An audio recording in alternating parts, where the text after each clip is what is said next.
The following story was submitted by a business analyst for a component manufacturer in Philadelphia, Pennsylvania. It's pretty quick, but I actually have a lot to say about it, so most of this video is probably just going to be my thoughts. My boss greeted me with a huge, "Happy Monday, how was your weekend?" the week after George Floyd's murder and initial protest. As if they live in a different world. Well, yeah.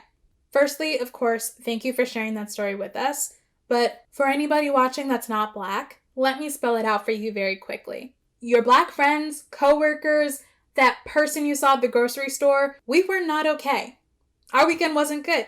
George Floyd's murder was not the first time that we realized that there was racism and police brutality and all of these things happening around the world in the way that you guys have suddenly just found out about. Neither was Ahmaud Arbery, neither was Breonna Taylor. None of this is news to us. What is new is the fact that we don't have any sort of distractions. We are not participating in the normal activities that we do in order to release stress or tension or deal with the emotions that come up every single time that this happens in America. We know that we can't go anywhere to escape everything that's happening around us, so we're really confused as to how you guys seem to be doing it so easily. We just were not okay for the end of May and pretty much all of June. And yet we're logging into work anyway. Do you know how many people have had to take a day, a week, or even more time than that off from work recently just because they're dealing with the emotional stress that comes from watching people that look like you, your family, your loved ones just get brutally murdered, have their murder plastered all over social media and every news outlet, and then also see that their killers are not being charged. Their killers are going free. These victims may not see any sort of justice. Do you know how infuriating it is to have that be your weekend and then go to your staff meeting on Monday via Zoom and have somebody talk about how they just built a cabana in the backyard? I've been seeing that bosses are acknowledging that there's protests and that there's riots and asking if everybody was safe, especially during the first couple of weeks when there was a lot going on and a lot of cities were having curfews. But you're not asking anybody about their thoughts about why these protests are happening. You're not acknowledging the reason why they might feel unsafe. And I think one of the worst things is having a boss who tries to give you space and tries to acknowledge and tries to allow you to speak your piece, but then they don't back it up with anything. You know, you try to talk about it and then they shut it down when you try to go too in depth.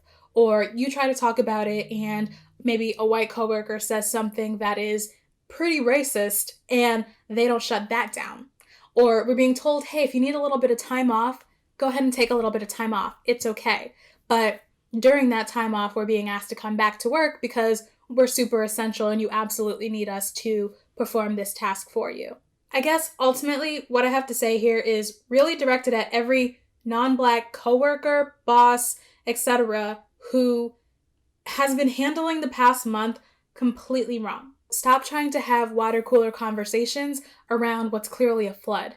And for all of you who think you've been doing the right things, who think that, implementing some sort of diversity and inclusion measures in the last couple of weeks is going to save you from looking racist, go ahead and share your numbers with us in 6 months. Because I'm very curious to know if the Black employees that worked for you on June 1st still want to be around on January 1st. I think a lot of you are about to find out that they are ready to go. And if you're one of these white people, white bosses, etc., who is in meetings talking about the fact that you're going to protest, you're donating, you're reading Black authors, great. Thank you. We appreciate your allyship. But the next time that you see a Black employee getting unfair treatment, you also need to speak up there. Because you have way more power to help your coworker who's being unfairly treated than you do to help Breonna Taylor's family get justice. Don't hold your Black employees back and give all the opportunities to the white employees. Recommend them right now. Ask them if they have been looking for opportunities for advancement. Let them know about your connections who are in positions to hire right now, and they might do really well working at those companies. Don't wait until they quit or you quit to exchange information. And you know what? Write that person a review on LinkedIn right now. Check your privilege as well as the privilege of those around you. I'm going to end it there to save myself some rage, but please go ahead and comment below. Let's talk about this, whether you are Black or not, and discuss how people can be more racially sensitive in the office, even when we're remote. Thanks. Bye.